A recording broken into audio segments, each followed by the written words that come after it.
ইনশাআল্লাহ কুমিল্লাতে কৃষি বিশ্ববিদ্যালয় হবে ইনশাআল্লাহ। যেই কয়দিন মন্ত্রী থাকি বেতন ভাতা যা পাবো, আপনাদের মতো যারা মেধাবী আছে অথবা অর্থের অভাবে লেখাপড়া করতে পারছে না, আমার সমস্ত বেতন ভাতা তাদের জন্য বিলি করে দেওয়া হবে। 100টা ভালো বন্ধু যতটুকু না উপকার করতে পারবে, একটা খারাপ বন্ধু তার থেকে অনেক বেশি ধ্বংস করে দেয়। যেহেতু আমি সরকারে আছি, আমি আমার সাধ্য পরিমাণ চেষ্টা করব এবং বাস্তবায়িত করার জন্য শেষ চেষ্টা করব। সেটা হলো কুমিল্লাকে বিভাগ হিসাবে দেখতে চাই। আপনারা কি একমত? বিসমিল্লাহির রহমানির রহিম। আজকে সিলভার ডেভেলপমেন্ট কুমিল্লার কাগজ ও বিবেক পত্রিকা আয়োজিত মেধাবী ছাত্রছাত্রীদের এই সংবর্ধনা অনুষ্ঠানের সম্মানিত সভাপতি, আমার সাথে উপস্থিত আছেন কুমিল্লার নামি দামি কলেজের, স্কুল এবং কলেজের প্রধান শিক্ষক এবং প্রিন্সিপাল বৃন্দ, সুধীজন, আসসালামু আলাইকুম। আর আপনাদের এটা আমার দ্বিতীয়বার আসা আপনাদের এই অনুষ্ঠানে। তার আগে এসেছিলাম, বৃষ্টি আমাকে খুব ভোগাইছিল, যার কারণে খুব বেশি এনজয় করতে পারিনি। এবার মনে হচ্ছে যে বৃষ্টি নাই, বিউটিফুল ওয়েদার, শুকরিয়া আদায় করি। আমি আশা করি আমাদের এই অনুষ্ঠানের পরে এখানে যে যন্ত্রতন্ত্র দেখা যাচ্ছে আপনাদের জন্য ভালো একটা সময় কাটবে মনে হয়, তাই না?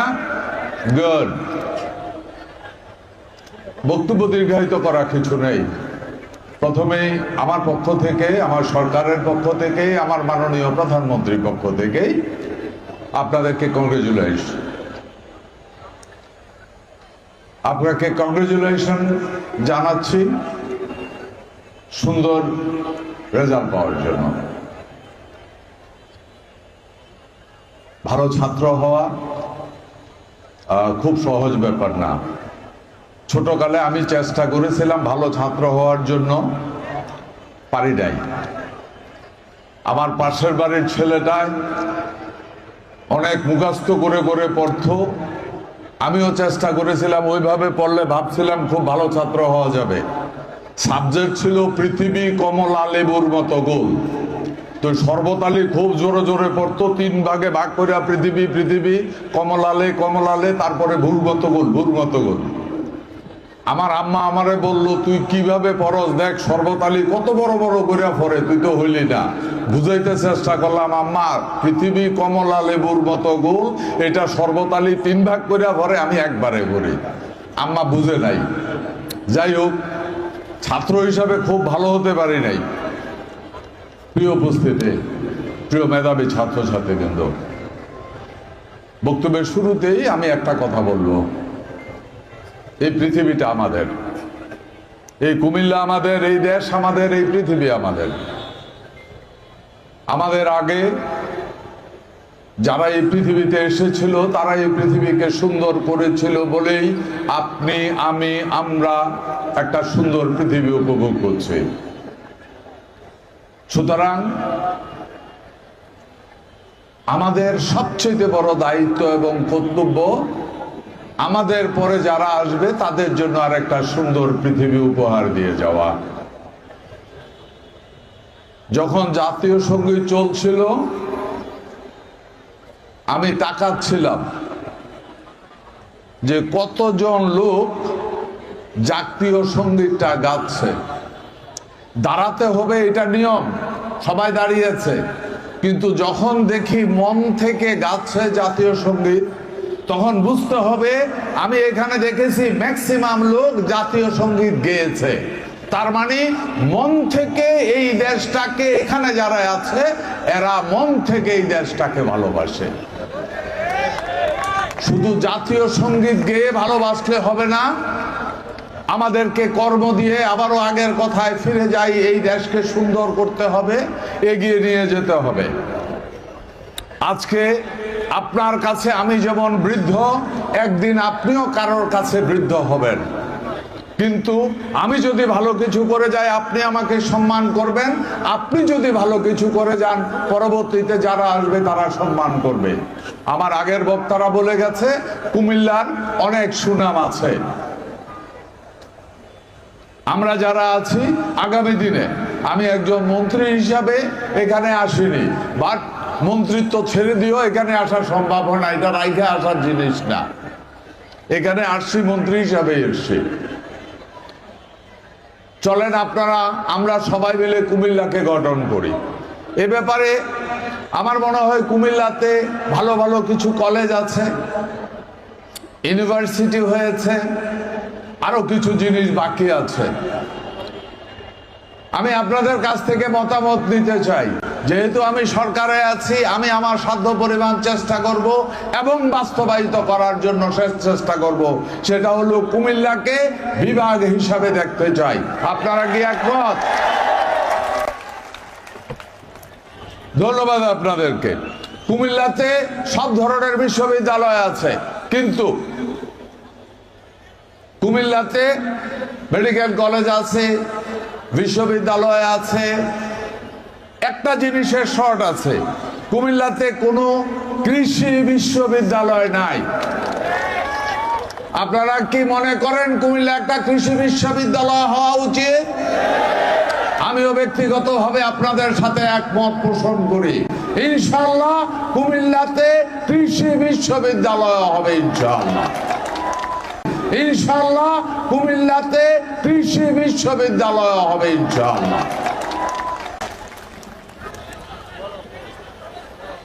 আমাকে অনেকেই বলেছে যে ভাই আপনি মন্ত্রী হয়েছেন, কার জন্য কি করবেন? আমি বললাম আমি তো 18 কোটি লোকের জন্য করব। আমি যা করব 18 কোটি লোকের জন্য করব। ব্যক্তি হিসাবে আমি কি করতে পারি? আমি বলেছি, আগেও বলেছি, এখনো বলছি, আমার এনাফ টু এনাফ বয়স হয়েছে। আমি মনে করি আগের প্রজন্ম আবারও কিছু করে গেছে, আমি খেয়ে পরে বেঁচে থাকার মতো সামর্থ্য আমার আছে, আলহামদুলিল্লাহ। সুতরাং মন্ত্রী হিসাবে যে কয়দিন থাকবো, আমি স্পষ্ট ঘোষণা দিয়েছি, আমি কিন্তু সরকারি গাড়ি চড়ি না, সরকারি তেলও আমি মেই না। শুধু তাই নয়, আমি বলছিলাম বেতনও নেব না, পরে বলতেছে যে না বেতন নিতে হবে, কারণ এটা আপনার চাকরি, বেতন ছাড়া চাকরি হয় না। আজকে এই মেধাবী মেলায় আমি স্পষ্টভাবে বলে দিচ্ছি, এখন থেকে বা প্রথম থেকে যেই পরিমাণ, যেই কয়দিন মন্ত্রী থাকি, বেতন ভাতা যা পাবো, আপনাদের মতো যারা মেধাবী আছে অথবা অর্থের অভাবে লেখাপড়া করতে পারছে না, আমার সমস্ত বেতন ভাতা তাদের জন্য বিলি করে দেওয়া হবে। এবং ওই কমিটিতে আপনারাও যদি কেউ, বিভিন্ন থানা থেকে আমরা লোকজনকে নিয়েই একটা বড় কমিটি গঠন করব। এটা এমন না আমরা কয়েকজনে মিলে কমিটি হব, একটা ওপেন কমিটি থাকবে, যেন সত্যিকার অর্থে যার চাহিদা আছে তার নামটুকু যেন আমাদের এখানে এসে পৌঁছাতে পারে। এই কারণে আরেকটা জিনিস আপনাকে বলে দেই, আপনারা এখানে যারা লেখাপড়া করে এই পর্যায়ে এসেছেন, অনেক বড় স্বপ্ন দেখেন। স্বপ্ন দেখলে হবে না, বাস্তবমুখী হতে হবে। স্বপ্ন যদি আমি উপরের দিকে তাকায় যদি বলি আল্লাহ যদি আমারে ছান্দে নিয়ে যায় তো ফাঁকির মতো উড়াতে পারতাম, এটা সেফ স্বপ্ন, এটা সম্ভব না এই মুহূর্তে। আমার বক্তব্য শেষ প্রান্তে, এই কুমিল্লাতে আর একটা জিনিসের অভাব আছে। আপনারা জানেন কিনা আমি বিশ্বাস করি নতুন প্রজন্ম ভালো করে জানে, এই পৃথিবীতে এই মুহূর্তে কর্মের যেই জবটার সবচেয়ে বেশি চাহিদা সেটা হলো নার্স লাইনের যারা লেখাপড়া করেছে তাদের অনেক বড় চাহিদা বিশ্বব্যাপী। আমাদের এখানে যেই ধরনের নার্সিং কলেজগুলি আছে এগুলি ইন্টারন্যাশনাল স্ট্যান্ডার্ড মেনটেন করে চলছে না। আমার আরেকটা স্বপ্ন আছে, আমি এখানে যারা আছেন আপনাদের সহযোগিতা চাই। আমি এই স্বপ্নটা বলার আগে আমি বলে দিচ্ছি, সারা বিশ্বব্যাপী প্রতি বছর লক্ষ লক্ষ নার্সের চাহিদা বেড়ে যাচ্ছে। ফিলিপাইন থেকে শুরু করে ইন্ডিয়ান বেশ কিছু রাজ্য,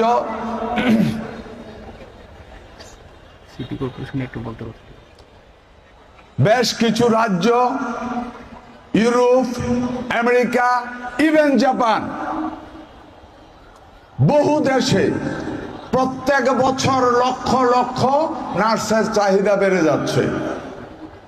সুতরাং আমরা যদি ওই লাইনে লেখাপড়া করি তাহলে অবশ্যই আমাদের কর্মসংস্থান অনেক বড় ধরনের। আপনি মনে করেন না যে আমি যেটা বলছি নার্স মানে এই নার্স না, মনে রাখেন এই আমি যে নার্সের কথা বলেছি একটা নার্সের এক বছরের বেতন $100,000 which is equivalent to 1,25,00,000 টাকা। আমি সেই নার্সের কথা বলেছি। আমার একটা স্বপ্ন আছে, আপনাদের সহযোগিতা চাই। সেটা হলো কুমিল্লাতে আমি গুমতি নদী, আমি সিটি কর্পোরেশনের মেয়রের গল্প দেখলাম, একদিন উনি বক্তব্য রেখেছে, প্রশাসক হিসাবে যাকে নিয়েছে সরকার, যাকে নিয়োগ দিয়েছে প্রশাসক হিসাবে, উনি একটা বক্তব্য দিয়েছে যে কুমিল্লাতে এখানে একটু জায়গাও নাই, দুর্ভাগ্যজনক একটু জায়গাও না যেখানে এসে 2 মিনিট দাঁড়ানো যাবে, দাঁড়ানোর পরে 3 জনের ধাক্কা। কারণ যেই জায়গাগুলি খালি ছিল ওইগুলিতে কনস্ট্রাকশন করে বিল্ডিং করে ভাড়া দিয়ে দেওয়া হয়েছে, এইগুলি রাস্তার জন্য খালি জায়গা ছিল। মাননীয় প্রশাসক, আমরা চাই, কুমিল্লার মানুষ চায়, আপনারা চান না একটা খোলামেলা জায়গা? প্রশাসক, মাননীয় প্রশাসক, এটা মানুষের চাহিদা, হাজার হাজার জেনজির চাহিদা, যারা আগামী দিনে এই কুমিল্লাকে, এই দেশকে, এই বাংলাদেশকে সামনে এগিয়ে নিয়ে যাবে, তাদের চাহিদা। আমি এই প্রশাসক সাহেব আমি দেখলাম উনি একটা ইন্টারভিউতে বলেছে কুমিল্লার গুমতি নদীর যে চর আছে ওই চরের মধ্যে কয়েক কিলোমিটার লম্বা করে পার্ক তৈরি করা হবে। আমি আপনাকে সাধুবাদ জানাচ্ছি। সিটি কর্পোরেশন জনগণের জন্য কাজ করতে হবে, চিন্তা করতে হবে আপনাকে জনগণের জন্য। ধন্যবাদ আপনাকে।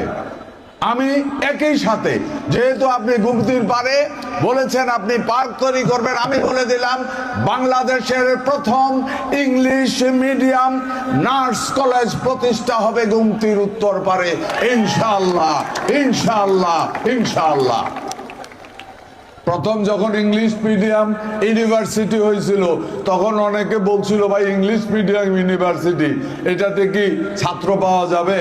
আমি বলে দিচ্ছি আগামী দিনে, এবং যে নার্সিং কলেজের কথা আমি চিন্তা করছি, এই নার্সিং কলেজ হবে ইন্টারন্যাশনাল স্ট্যান্ডার্ড নার্সিং কলেজ। এখানে শিক্ষক যারা থাকবে হয়তোবা বহু শিক্ষক দেশের বাইরে থেকে এসে এখানে এডুকেশন দেবে। এই রকম বহু নার্সিং কলেজ আছে, এবং ওই ধরনের কলেজ থেকে পাশ করে বের হইলেই একটা লোকের বেতন স্টার্টিং স্যালারি 70,000 থেকে উইদিন 1 ইয়ার $100,000 যায়। আমরা কি চাই না সুখী লাইফ লিড করতে?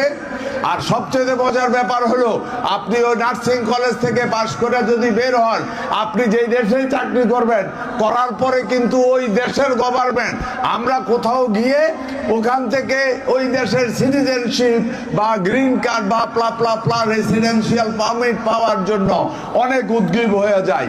আর এই নার্সিং কলেজ থেকে আপনি পাশ করে যখন ওই দেশে যাবেন চাকরি নিয়ে, ওই দেশের গভর্নমেন্ট আপনাকে রিকোয়েস্ট করবে তুমি কি আমাদের দেশের নাগরিক হতে চাও?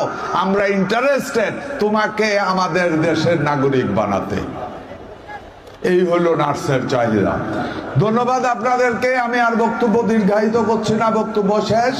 সব বক্তব্যের শেষ পর্যায়ে আবারও একটাই অনুরোধ করে যাব, একটা কথাকেই রিপিট করব। আপনারা মেধাবী, আমি কি বলতে চাচ্ছি অবশ্যই আপনারা বুঝতে পারছেন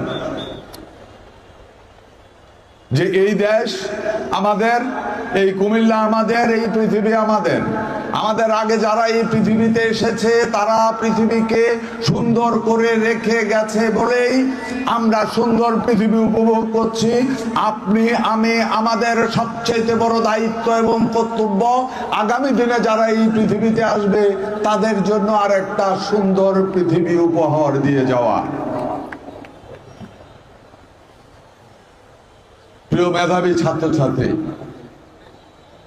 আপনাদের মেধা আছে, সচেতন থাকবেন। 100টা ভালো বন্ধু যতটুকু না উপকার করতে পারবে, একটা খারাপ বন্ধু তার থেকে অনেক বেশি ধ্বংস করে দেয়।